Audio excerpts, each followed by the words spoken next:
Hello everyone, I'm here again with another Reader on the World project video, and this time I'm going to talk about the countries in the Mediterranean Europe. So that includes Italy, the Holy See, Monaco, San Marino, Albania, Greece, Cyprus, Malta, and Turkey. And if you don't know what I'm talking about, I will link down below all the previous videos about this project. Basically, I'm trying to read a book from each country in the world, and I'm reviewing them geographically. So yeah, this time it's going to be Mediterranean Europe.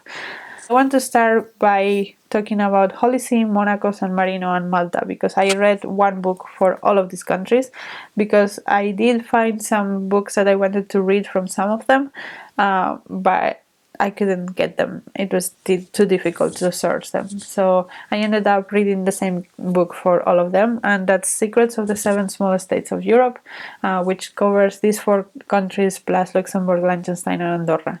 And it basically goes through the similarities of countries, and then it has a second part in which it goes through each specific country, their history, their demographics, their economics, and some data from each country.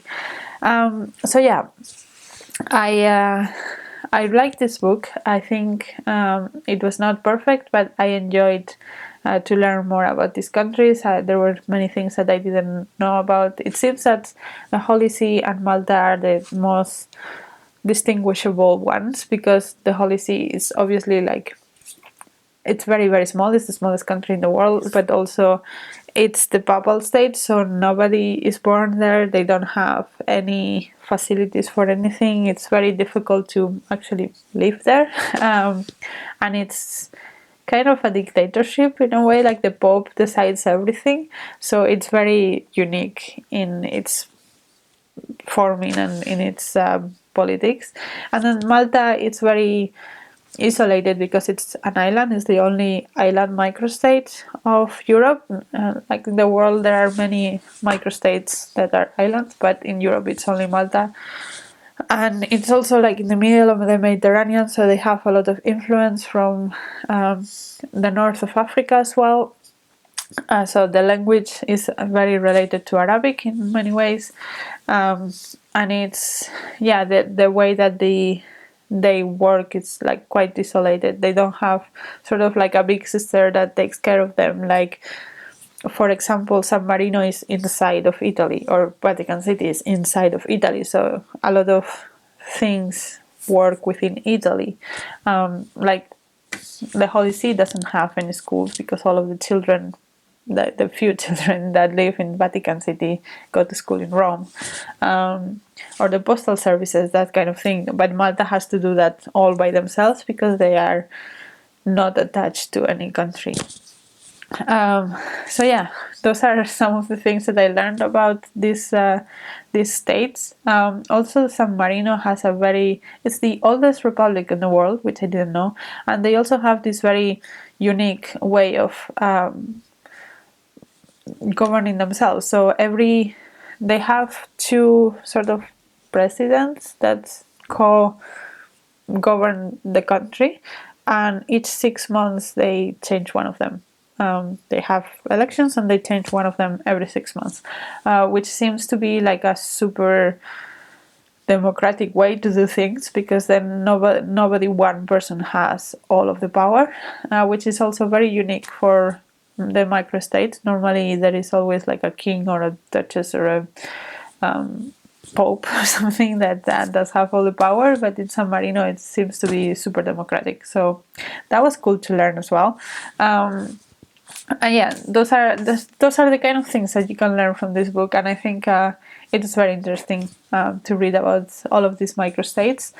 I don't have much more to say about it. Then from Italy, I have read a few books. I think the one that I will recommend the most was The Name of the Rose by Umberto Eco, which is kind of like a super complicated murder mystery historical fiction kind of book. It's basically there is all these monks dying in a monastery, and it's kind of like the protagonist is trying to solve what's going on with that, and it's also very connected to some mysteries of the Catholic Church in that particular monastery and stuff like that. It's kind of like the Da Vinci Code, but way smarter. So yeah, it's very enjoyable. If you want to read it, I think it's probably something that a lot of people will enjoy. It's complicated to read, but it's still very interesting. So yeah. And I also want to read, it's in my TBR, I have Invisible Cities by Italo Calvino. Italo Calvino, it seems to be also a very complex writer, but I am very interested to see what I think about him. And I know that his main book is Once Upon a Life a Traveler or something like that, but I heard that's very, very weird. So I thought that I would start with Invisible Cities because that sounds more approachable, and also because Invisible Cities project made me curious about it. So we will see what I think about it. Then from Albania, I have read Sworn Virgin by Elvira Dones, and this was a super interesting book. So there is this thing apparently in Albania, which I didn't know, at least in rural Albania, in which if a man doesn't have any male heirs for their land, it's a very masculine country, Albania, apparently. So if a man doesn't have any male heirs, the girls in the family, like the daughters, can decide to be sworn virgins, and what that means is that they kind of they become men to the society. They start acting and dressing like men, and they swear to never get married or have sex, because then people will be obvious to them that they're not men. So they just live their lives as men.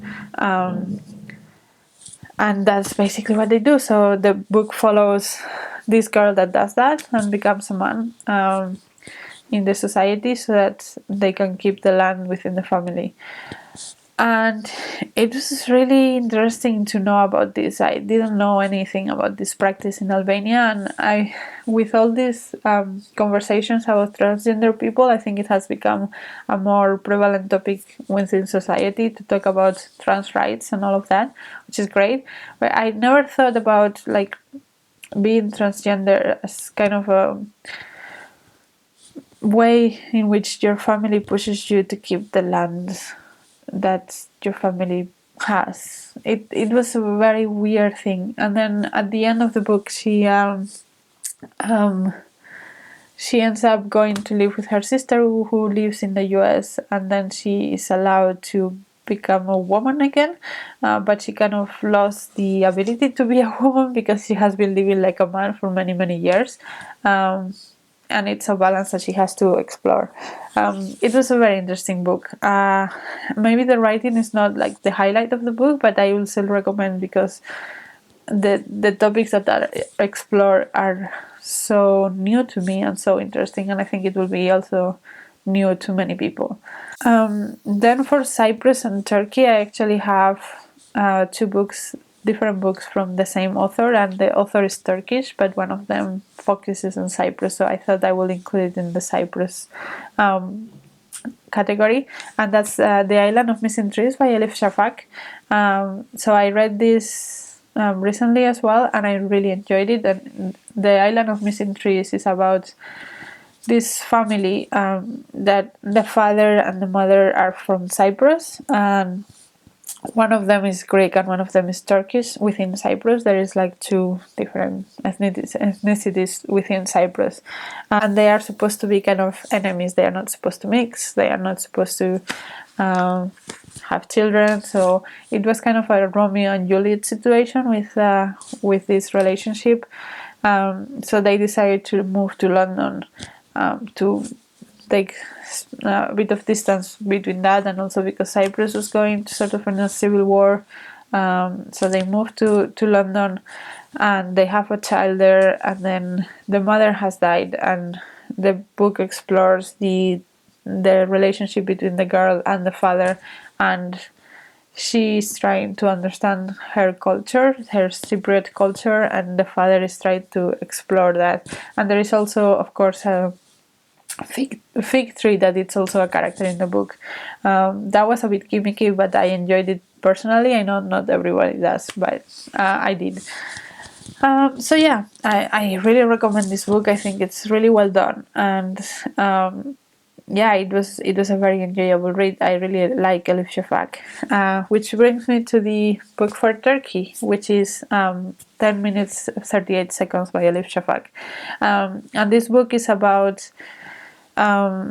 it's told from the perspective of this prostitute that was killed, and 10 minutes 38 seconds in this strange world, that refers to the time that it takes from when you die until your soul leaves your body. So it's kind of narrated from the soul of this person that is living in 10 minutes, and she's trying to like narrate what happened. So we go back before she was dead, but also like once she's dead, what her friends are doing, because of the fact that she's a prostitute means that she's not recognized by her family, and she's going to be thrown into this mass grave. But her friends want to honor her because they are their found family, so they all have very difficult lives. Some of them are prostitutes, some of them are transgender people.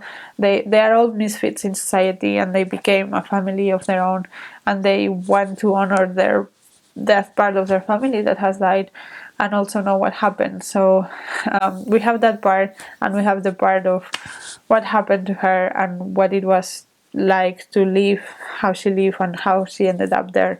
And yeah, again, I think Elif Shark is a great writer, and I really enjoyed this book, and I will recommend. And then the last country we have in the Mediterranean Europe is Greece. I haven't read a ton of things from Greece. I have basically read the Odyssey by Homer, which it's something that I read. I don't have much to say about it. I think more or less everyone knows kind of the story, and it was difficult to go through, but I think it was the easier one of all of these classic books.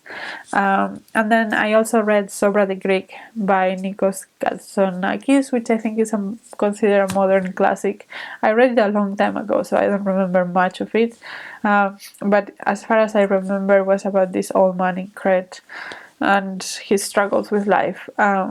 I thought it was okay when I read it, but I would like to read any other book that you have to recommend me from Greece. So please drop your recommendations down below, and let me know if you have read any of these books, or if you want to read them, or you have read anything else from any of these countries. And on the next video, bye!